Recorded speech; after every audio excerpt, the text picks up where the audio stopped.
Genesis 50, verses 19 through 21 says, "But Joseph said to them, 'Don't be afraid. Am I in the place of God? You planned evil against me. God planned it for good, to bring about the present result, the survival of many people. Therefore, don't be afraid. I will take care of you and your children.' And he comforted them and spoke kindly to them."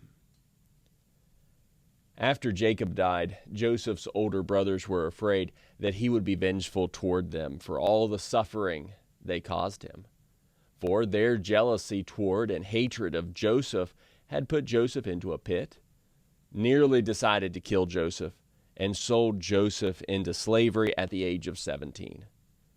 Through a series of events after these things, Joseph also spent time in an Egyptian prison for at least 2 years after being falsely accused. Yet instead of holding a grudge, Joseph could now see how God was able to use all the trials and sufferings he went through to bring about good.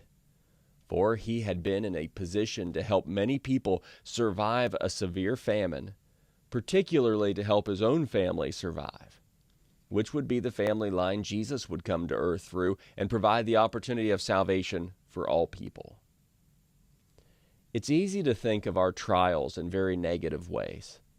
If all we think about is the pain that we go through and or how we hoped things would be, we will get consumed in our own misery. The result of this may be depression or anxiety or even vengeance and harmful things toward others. Then, all this focus on self and the negative side of what is experienced in life will typically blind people to the opportunities and blessings the trials provide. Today's response to hearing God's word is this: find the opportunities in trials. Whenever you experience trials, recognize that there are also opportunities.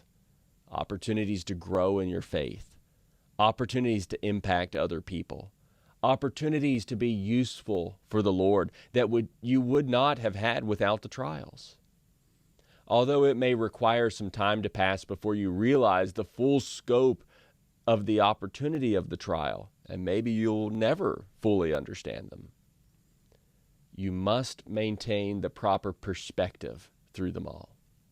Rather than viewing trials as something to be avoided at all costs, embrace them as opportunities for God.